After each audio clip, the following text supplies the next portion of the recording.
Apakah setiap yang tidak Rasulullah lakukan itu termasuk bid'ah? Tidak setiap yang Rasulullah tidak lakukan termasuk bid'ah. Tapi ada perinciannya. Rasulullah tidak melakukan suatu perbuatan bisa jadi ada 3 keadaan. Keadaan yang pertama, Rasulullah tidak lakukan karena belum ada pendorongnya. Di zaman Rasulullah belum ada pendorongnya. Seperti ilmu hadis. Ilmu hadis ada nggak di zaman Rasulullah? Nggak ada.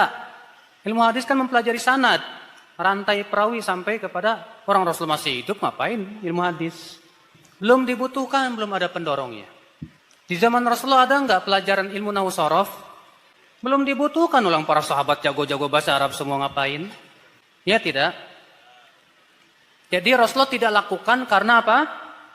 Belum dibutuhkan.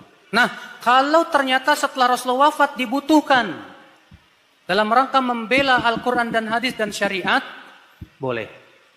Makanya ilmu hadis muncul, ilmu nahwu dan shorof muncul, ilmu usul fikih muncul, dan maslahatnya sangat besar. Kalau tidak ada bahaya. Banyak orang nggak bisa bahasa Arab. Kalau nggak ada ilmu nahwu dan shorof bingung. Paham tidak? Kalau tidak ada ilmu hadis, orang akan sembarangan berdusta atas nama Rasulullah. Kalau tidak ada ilmu usul fikih, kita tidak tahu mana wajib, mana sunnah, mana ini. Maka itu semua darurat, harus dilakukan. Karena mudaratnya besar kalau ditinggalkan. Maslahatnya apa? Besar. Kenapa? Oh, nggak ada di zaman Rasulullah? Nggak ada, karena memang belum dibutuhkan. Jadi kalau sudah ada, sudah dibutuhkan, boleh. Boleh, kalau memang itu dalam rangka membela syariat. Itu bid'ah dong. Ya, itu bid'ah secara bahasa. Atau sebagian ulama menyebutnya dengan istilah bid'ah hasanah.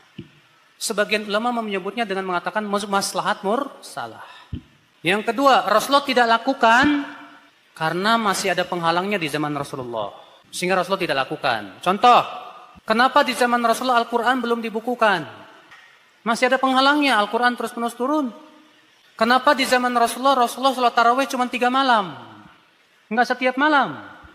Masih ada penghalangnya. Dan menurut Abu Daud di situ mengatakan Rasulullah apa? Aku khawatir diwajibkan atas umatku. Ini penghalangnya. Setelah Rasulullah wafat, di zaman Umar melihat ini maslahatnya besar. Dan tidak mungkin lagi diwajib. Berarti penghalangnya sudah hilang. Dan maslahatnya apa? Besar. Maka Umar pun sholat tarawih tiap malam. Dan menjadi kesepakatan seluruh sahabat. Ijma para sahabat. Syariatkan tidak Pak? Disyariatkan. Yang mengingkari sholat tarawih hanya orang Syiah. Orang Syiah mengatakan sholat tarawih berjamaah itu bid'ahnya Umayyah.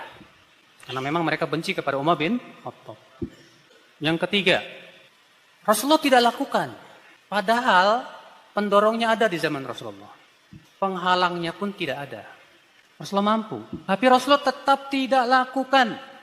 Maka ini tidak boleh kita lakukan. Kalau kita lakukan bisa bid'ah. Saya berikan contoh. Rasulullah dulu salat Idul Fitri dan Idul Adha tanpa adzan dan tanpa qomat.